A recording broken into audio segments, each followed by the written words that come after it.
Greetings, it's Dr. Karen here. I wanted to just do a video on day-to-day life, and I wanted to share the monsoons and the ravens, and there was just a coyote that was howling out here. And I wanted to just share some of my heart about what's been on my mind more recently. Of course, you know I talk lots and lots and lots about horses.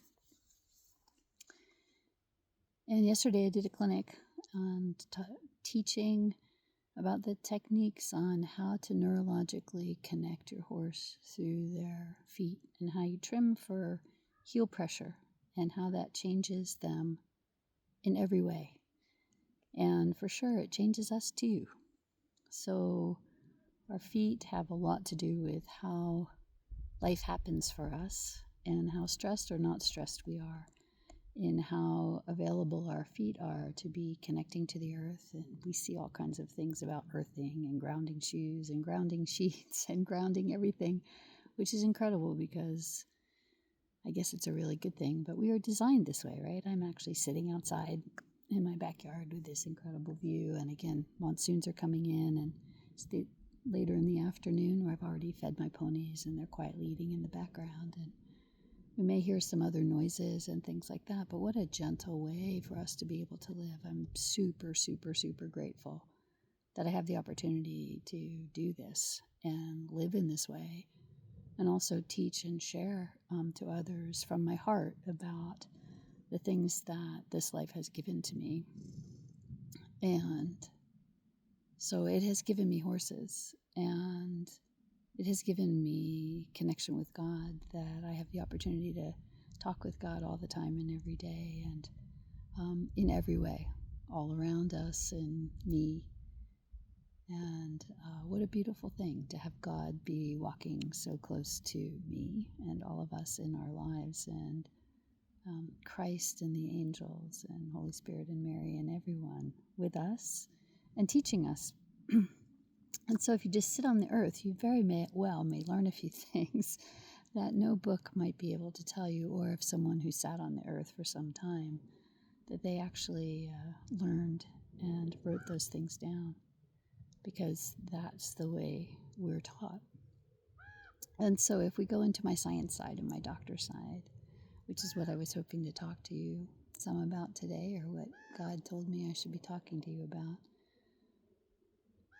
I wanted to share that it's always on my heart how much we destroy the animals that we believe we love so much by domesticating them, and the things that we do to make them fit into the lives that we want them to fit into, because those are our lives.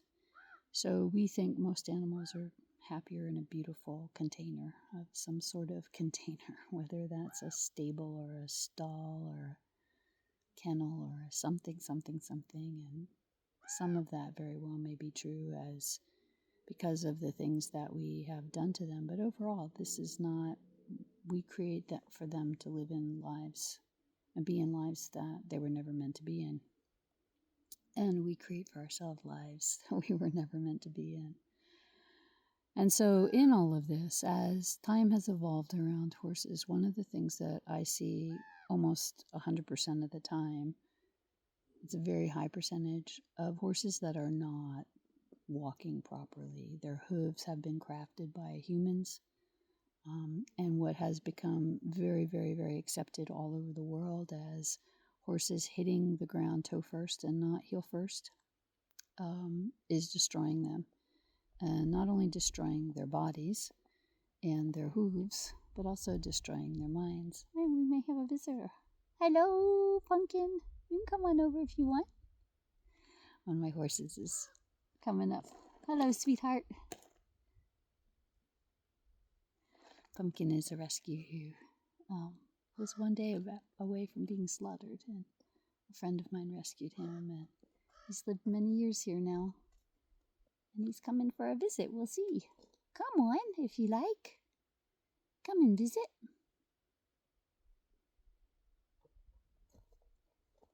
Checking out the scene. So let me tell you a little bit about neurology. And because of my life in my doctor life that started in chiropractic. Its seed was in chiropractic, and I never practiced any traditional chiropractic, but really pondered all of the things that we know and we don't know about the nervous system and brain function and body function and what comes from all these things. And now, all these years later, it's all over the place about how we're very stressed, and sympathetic and parasympathetic nervous system and vagal nerve function and all of these things. One of the things that I do know beyond a shadow of a doubt is when we physically walk on our toes, that activates our nervous system to be much more alert and go into that sympathetic nervous system. And the sympathetic nervous system is really interesting. We see lots and lots of videos about it all over the place. And for me, I think the biggest conversation about this is how we often get stuck there, and we're taught more and more to be stuck there with our animals as well. So that sympathetic nervous system is the fight or flight nervous system, also freeze and faint, which come into some other aspects where we're learning more and more. But let's just say for now, fight or flight. And in order for any mammal, or let's just talk about mammals, for mammals in general to fight, those who do have legs and feet or hooves, we tend to go up on the toes in order to be able to activate being able to be faster to get out of a situation, or in order to really be activating a lot of the nervous system to be able to fight. And in this nervous system, you're really fighting for your life. So everything changes. Brain function changes. Vision changes. Blood flow inside the body changes. You're not digesting food anymore. A lot of animals may poop, right? The idea is to maybe be a little bit lighter. And the single focus is really to survive that moment. Just that moment, right? That moment, that moment, that moment, that moment. And when animals survive that in the wild, which is kind of sad that we even have to distinguish this, the wild and the domesticated, because we are really all wild at some moment. We should be living under these rules of the things that we know that are good for the planet and good for all of us, and not the things that destroy us. So when this happens, we are to cycle through moments in time where our total metabolism changes. So again, digestion shuts off and blood supply shifts so that running and fighting are better. We have adrenaline that pours into the body to make us stronger and faster. And brain function becomes a very single-pointed. Eyesight, depending, opens in a way which is looking for outs, right? For how can I escape this? Where are the places that I can escape? And so in those moments, if we're human and you're in that nervous system, you're not really relationship oriented. You're not going to sleep well. You're not going to digest your food well. You're not going to heal wounds well. Blood pressure often goes up, right? So a lot of the cultural things that we have as problems in humans are really from living in this intense sympathetic nervous system for long periods of time when we're only supposed to shift in and out of that. It's really a very different situation for predator and prey animals, and so we do the same thing to our horses, right? We put them in situations where their sympathetic nervous system is being accessed way too long or almost consistently by having them hit the toe first. And all animals, right, should be able to hit the heel first, stay settled in the heel, and for most of us, that is a really big thing because it helps us to access that parasympathetic nervous system, which is the rest and digesting nervous system. And the healing nervous system, and also the relationship nervous system, the place where we're really thinking and we're really looking towards another and to see what that what that other one wants and that understanding. And it is the place of like deep love and really, really, really being able to be empathetic and compassionate. All of that comes out of that parasympathetic nervous system.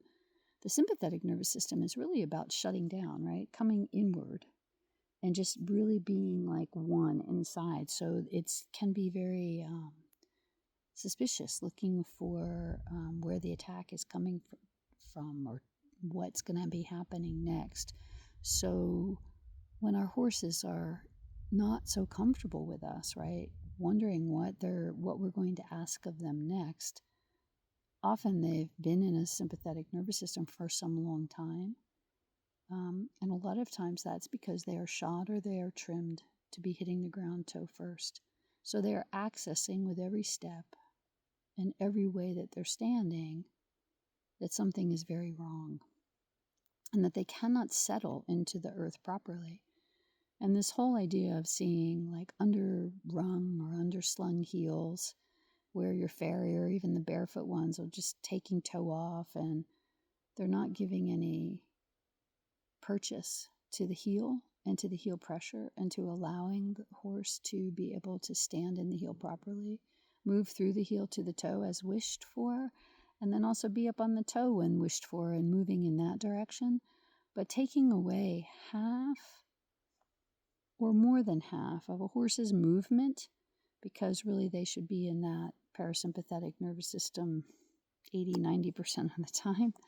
And we set them into that sympathetic nervous system 100% of the time by the way we trim their feet and the way we shoe them, and even those who have boots on, and all of the conversations we could have about breakover and all of those things, all of the things I see on YouTube and Facebook and all that.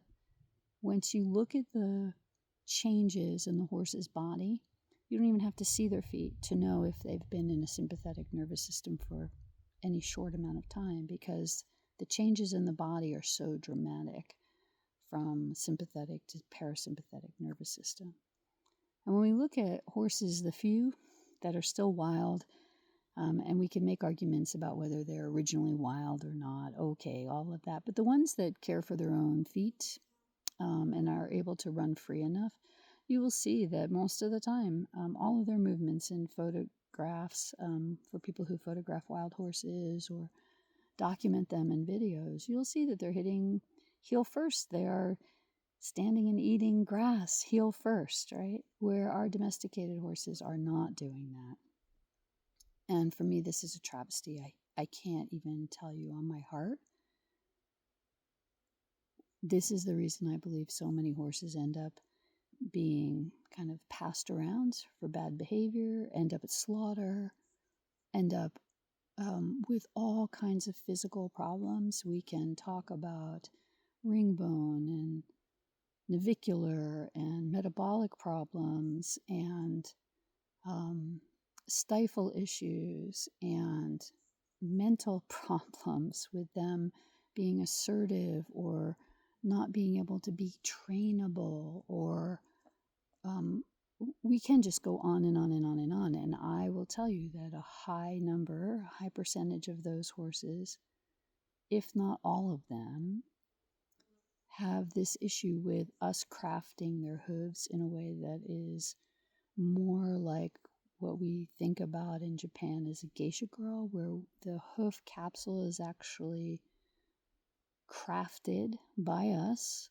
because we think we have to craft it, put a shoe on it, craft it in a certain way, crafted by us into a way that all of the structures within that hoof capsule do not fit in the hoof capsule properly. And then you put all of the weight and the movement of a huge creature on top of that, and then you get something like this.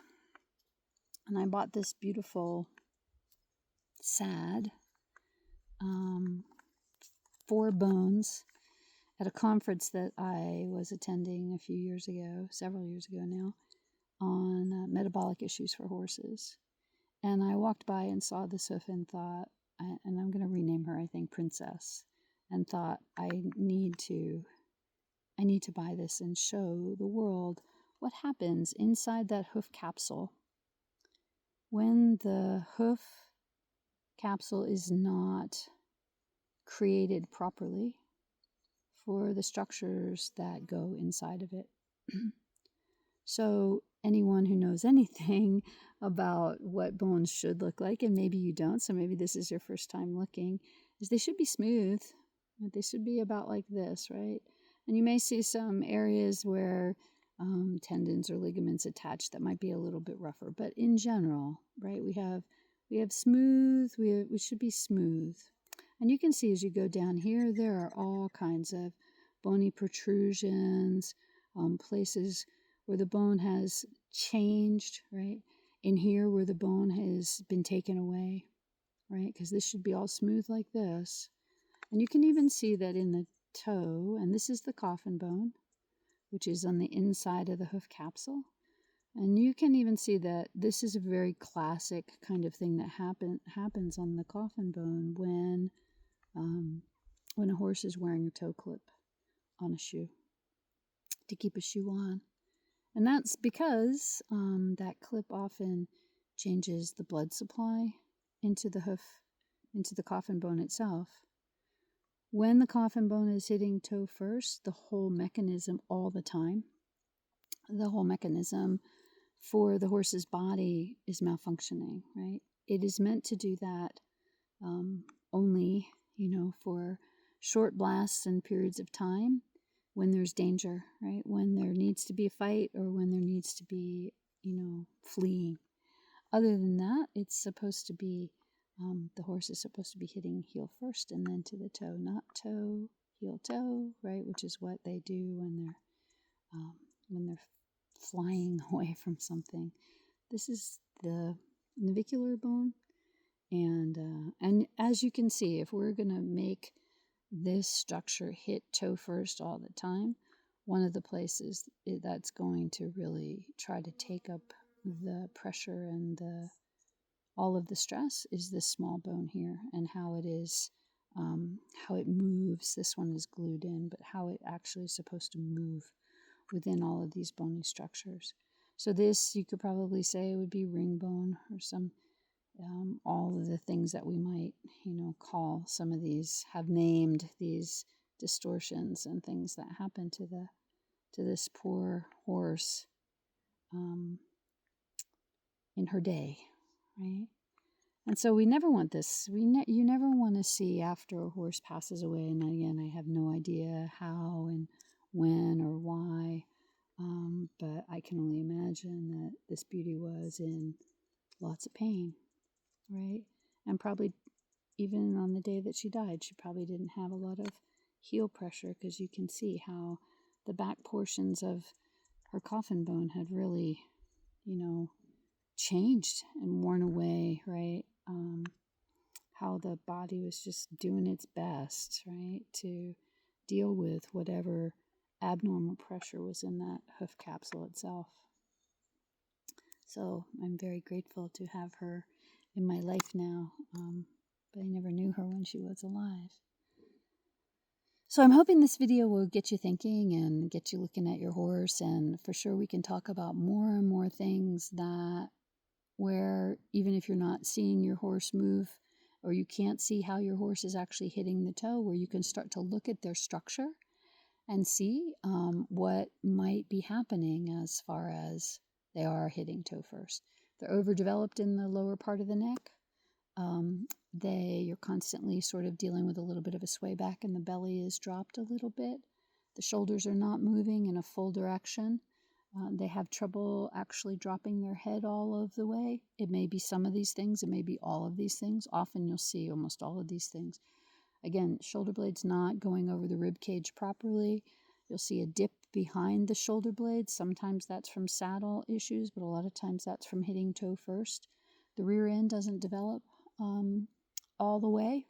So because the horse is usually moving when they're hitting toe first in the hinds, their lifting their feet from the stifle because they can't actually do full range of motion from the rear end. And so almost all the pictures you see in any horse magazines, in a lot of the books, even the anatomy books, the dissection books where you're seeing horses that have been dissected, here we have like these big things that come out, I don't know, once a month. It's like a big horse newspaper kind of a thing.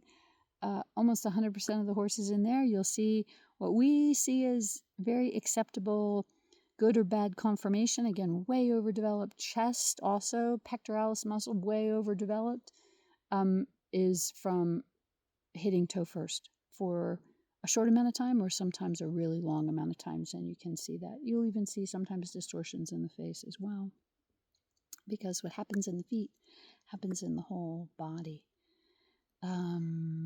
So look at some wild horse pictures and you'll see. You won't see swaybacks even in older horses. I have a picture of an older mare who might have broken her leg at some moment in time, who's still like with the herd, and her leg is very distorted, but she does not have any of the body things that we see in domestic horses, in our domestic horses in general. And this is because their bodies are able to move freely as they were designed to, not as we have contorted them to. So stay tuned for more. I love you all, and I'm very, very grateful that you're here with me on this beautiful monsoony day in my yard, and that we're able to talk about things that are really close to our hearts, which are the love of horses, and hopefully bringing that love to them so that they don't have to suffer under our hand anymore. And one of the big ways is trimming their feet properly, and I just don't see it out there. So I'm grateful to you for listening to me, and many, many blessings. Until next time, bye now.